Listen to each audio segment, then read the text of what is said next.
Hello guys, मेरा नाम है रवि और स्टडी ग्लो में आपका बहुत बहुत स्वागत है। दोस्तों, अगर मैं आपको ये कहूँ कि इंडियन स्पेस कंपनी में आप पैसा लगा दो, आंख बंद करके आप लगा दो, वो कंपनी जो क्या करे, कमर्शियल फ़्लाइट शुरू करे या फिर यात्रियों को स्पेस में लेके जाए, जिसके लिए वो चार्ज करे। अगर कोई भारतीय कंपनी हो तो इस पर आप आँख मूंद के पैसा लगा सकते हैं। क्यों लगा सकते हैं? क्योंकि आने वाले वक्त में ये जो कंपनी है, स्पेस की कंपनी है, ये कई ट्रिलियन डॉलर की हो जाएगी। अभी फ़िलहाल कुछ सालों में ही ये जो कंपनी है, जो इंडस्ट्री है, लगभग 60 ट्रिलियन डॉलर की कंपनी बन जाएगी। तो ये इतना बड़ा कंपनी होने वाला है। इसी वजह से आप देखेंगे कि जो बड़ी बड़ी कंपनियां हैं इसमें कूदती हैं, इसमें काम कर रही हैं, क्योंकि फ्यूचर बहुत बड़ा है। यहाँ तक कि अगर हम एलॉन मस्क की कंपनी की बात करें, हम स्पेस एक्स की बात करें, तो महज कुछ मिलियन से वो शुरू हुआ था, लेकिन आज वह कंपनी 100 बिलियन की है, इतनी इसकी वैल्यूएशन है। और वो क्या करता है, लोगों के लिए क्या लॉन्चिंग करता है, सब कुछ करता है, लेकिन लोग उसे लॉन्चिंग कराते क्यों हैं?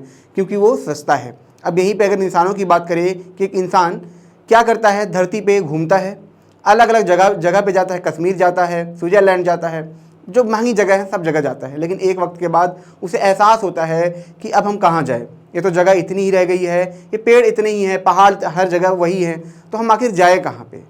तो फिर कुछ लोगों ने सोचा, तो चलो अब इंसानों को हम स्पेस में लेके जाते हैं, वहाँ की यात्रा कराते हैं।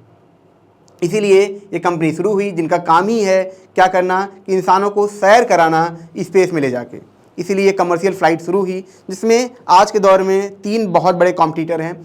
हम बात करें स्पेस एक्स, जो एलॉन मस्क की कंपनी है, दूसरा ब्लू ऑरिजिन, जो जेफ बेजोस की कंपनी है, और तीसरा वर्जिन गैलेक्टिक, जो रिचर्ड ब्रैंसन की कंपनी है। ये तीनों कंपनी क्या करती हैं, इंसानों को स्पेस में लेके जाती हैं, उसके लिए हाई चार्ज करती हैं, हाई पैसा चार्ज करती हैं। आपको जान के हैरानी होगी कि मिलियंस में तो एक सीट की इनकी फ़ीस है, और जब ये पहली बार लॉन्च हुआ था लगभग 30 मिलियन के आसपास एक सीट की वैल्यू थी। तो हम इसको विस्तार से चर्चा करेंगे, आखिर ये कैसे काम करती हैं। आपको मैं ये भी बता दूं कि इंडिया में बहुत सारी ऐसी कंपनी है, अग्निकुल हुआ, कॉस्मोस हुआ, ये सारी कंपनियां भी लगातार इस पर काम कर रही हैं, रॉकेट लॉन्चिंग का काम कर रही हैं।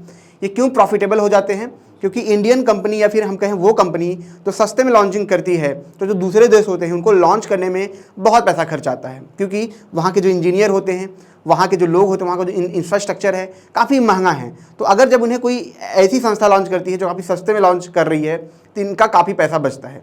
आप इसको ऐसे समझिए कि अगर आपको एक आईफोन लेना है इंडिया में या अमेरिका में, तो प्राइस का डिफरेंस आएगा, लेकिन शायद बहुत ज़्यादा ना है। लेकिन अगर वहीं पे आपको एक रॉकेट लॉन्च करना है, तो ज़रा सोचिए कि एक रॉकेट है कितने में, 10 करोड़ में, या हम कहें 100 करोड़ में, और एक रॉकेट है कहाँ पे 10-12 करोड़ में।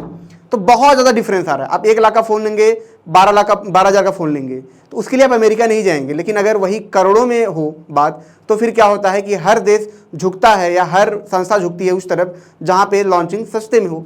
तो वही चीज़ क्या होता है, इंसानों के साथ भी होता है। जब कमर्शियल फ़्लाइट में इंसान घूमने के लिए जाएगा, उसको टिकट अगर यूरोप में, ठीक है, स्पेस एक्स में मान लीजिए कि मिलियंस में पड़ रही है, 7-8 करोड़ में, 10 करोड़ में पड़ रही है, वहीं पे अगर इंडियन क्या करते हैं कि इसको बहुत सस्ते में लॉन्च करते हैं, या ऐसी संस्था जो बहुत सस्ते में लॉन्च करती है, तो जाहिर सी बात है लोग वहाँ से यहाँ आ जाएंगे, क्योंकि वहाँ से यहाँ पे आने में लाखों का खर्च है, लेकिन उनके करोड़ों रुपये बच जाएंगे। तो इस तरीके से जो मार्केट है ये जो वो जैसे इंडिया हुआ या ऐसे कॉम्पिटिटर हुए जो सस्ते में लॉन्चिंग करते हैं, वो जीत सकते हैं। क्योंकि मार्केट जैसा मैंने बताया लगभग 60 ट्रिलियन डॉलर का ये मार्केट है, बहुत बड़ा मार्केट है। तो इसमें इंडिया के भी बहुत बड़ा एक रोल है। लेकिन अभी हम फिलहाल चर्चा ये करेंगे कि 7 ऐसे कौन से 3 कॉम्पिटिटर ऐसे कौन से हैं जो इस समय पूरा धूम मचा रहे हैं। लेकिन उससे पहले दोस्तों मैं आपको ये बता दूं कि हमारा फ्लो का कोर्स है। आपको पता है कि हर कोई क्या करता है, तैयारी करता है, 3-4 साल आपके ऐसे ही निकल जाते हैं, लेकिन कभी लोग ये नहीं बताते हैं कि हम रियल में कैसे पढ़ें कि हमें सच में चीज़ें याद हो और हम क्वेश्चन सॉल्व कर पाएँ। रिसर्चर ने ये पाया है कि जब कोई इंसान फ्लो की स्टेट में होता है, तो उसकी जो एफिशिएंसी होती है वो 5 गुना बढ़ जाती है, 5 टाइम बढ़ जाती है, या हम कहें 500% बढ़ जाती है। तो जब आप फ्लो की स्टेट में जाएंगे तो आप कोई भी एग्जाम आप क्रैक कर पाएंगे। अगर आप फ्लो 25 कोड आप यूज करेंगे तो यह कोर्स मात्र आपको 299 में आपको मिल पाएगा। अब दोस्तों हम बात करते हैं शुरू से क्यों बात करते हैं, हम बात करते हैं रिचर्ड ब्रैंसन की। तो देखिए हुआ क्या दोस्तों, आपने न्यूज़ भी देखा होगा कि जेफ बेजोस जाने वाले थे स्पेस में, उन्होंने अपना प्लान शेड्यूल कर लिया था, पहले से हा हल्ला कर दिया था।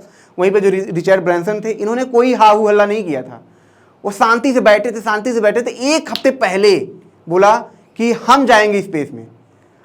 अब हम इनका तरीका देख के हैरान हो जाएंगे कि इनकी लॉन्चिंग कैसे होती है। तो इनका लॉन्चिंग रॉकेट से नहीं होता स्पेस में जाने का, इनका जो लॉन्चिंग है वो किसके द्वारा है, वो एरोप्लेन के द्वारा है। मतलब आप सोचिए कि अभी तक आपने एरोप्लेन से एक देश से दूसरे देश में जाते हुए सुना था, लेकिन पहली बार ये देखा गया कि जो जुगाड़ था रिचर्ड ब्रैंसन ने लगाया वो क्या था कि इन्होंने क्या किया कि इसको आप देखेंगे यहाँ पे, इसको जो लॉन्चिंग रॉकेट के द्वारा नहीं है, ये जो आप देखेंगे प्लेन है ये रॉकेट से जुड़ा हुआ है, पीछे क्या है रॉकेट का इंजन है, आगे पूरा प्लेन है। और इसको उड़ाने के लिए क्या होगा कि दो प्लेन बगल में लगे हैं जिनका नाम हैवी मदर प्लेन है, क्योंकि ये काफी बड़े हैं, बहुत बड़े हैं।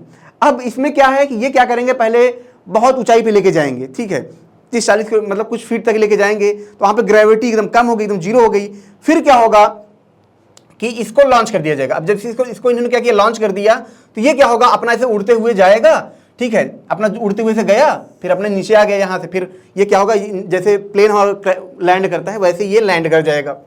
अब इन्होंने इसका तरीका यूज किया, इन्होंने ये खुद थे, इनके कुछ लोग थे, ये इसमें बैठे और लॉन्चिंग कर दी, और रॉकेट क्या गया लगभग 80 किलोमीटर के आसपास ये गया, 86 किलोमीटर के आसपास, और वहां से ये लैंड कर गया। अब उसके बाद जेफ बेजोस का एक तुरंत ट्वीट आता है, जाहिर सी बात है भाई किसी को सपने को आप ऐसे उड़ा देंगे तो जाहिर सी उसको बुरा लगेगा।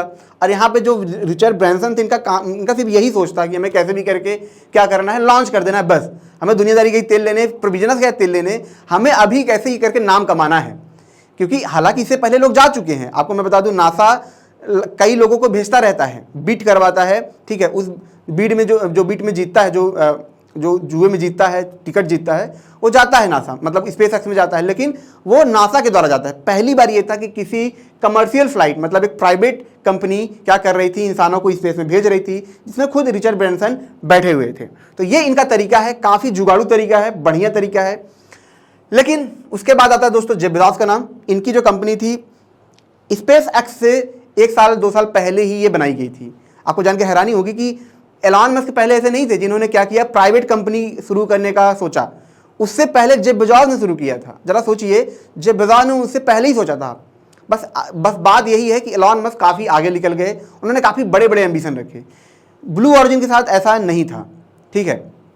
क्यों ऐसा नहीं था? क्योंकि इनके पास फंड था, मतलब खुद ये बिजी थे किसमें, अपने इस कंपनी में, अमेजॉन में। लेकिन जब वहाँ से फ्री होते हैं, उसके बाद ये काम करना शुरू करते हैं, तो इनका जो रॉकेट होता है न्यू शेपर्ड, आप देखेंगे यहाँ पे ऊपर ये कैप्सूल लगा हुआ है और नीचे रॉकेट है, तो इसी कैप्सूल में इंसान बैठते हैं। तो कुछ हफ्ते बाद फिर भाई, अब जेफ बेजोस का सपना टूट गया था, लेकिन इसके बाद भी जेफ बेजोस इसमें जाते हैं।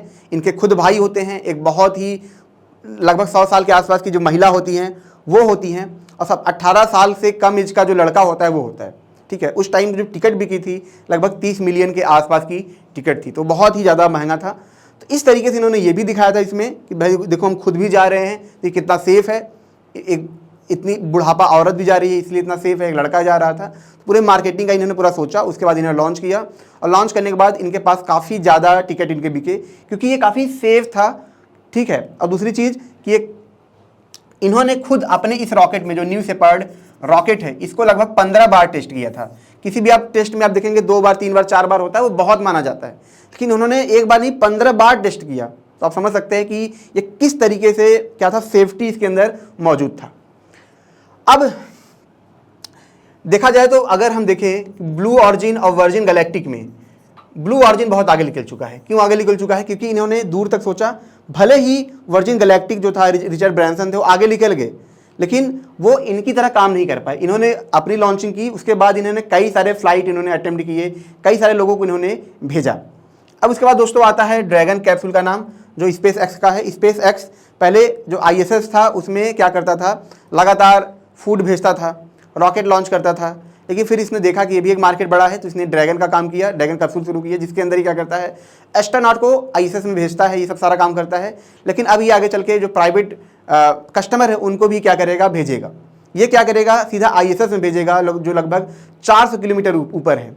अगर हम वर्जिन गैलेक्टिक की बात करें, जो रिचर्ड ब्रैंसन की कंपनी है, वो सिर्फ 86 किलोमीटर ऊपर गई थी। इसी पे विवाद भी काफ़ी हुआ कि अरे स्पेस तो मतलब 100 किलोमीटर के बाद से शुरू होता है, आपने यहाँ से भेज दिया। इसका रीज़न ये था कि कुछ जगह पे, जैसे यूरोप में ये माना जाता है कि जो स्पेस है 100 किलोमीटर बाद से है, वहीं पे जो अमेरिका वो मानता है 80 के बाद से है। तो ये काफ़ी एक विवाद भी रहा काफ़ी ज़्यादा।